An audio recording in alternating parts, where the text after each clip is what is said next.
咁如果對於我哋香港業餘嘅運動員嚟講咧，做咗3週咧，其實已經主席體操總會主席馮教授3個月係咪已經係香港都創咗歷史㗎啦？係啊，我哋都創咗歷史㗎啦。我哋睇一睇佢做一個3個月，使咗好多錢去研究㗎。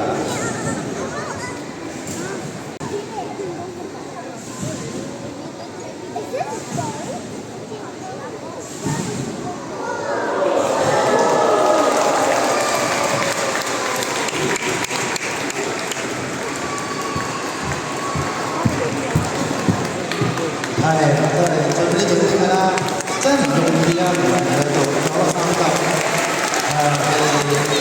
真係用咗好多時間去練。好多謝佢啊，多謝佢專登翻嚟為大家做一個表演，坐好多個鐘頭先翻嚟。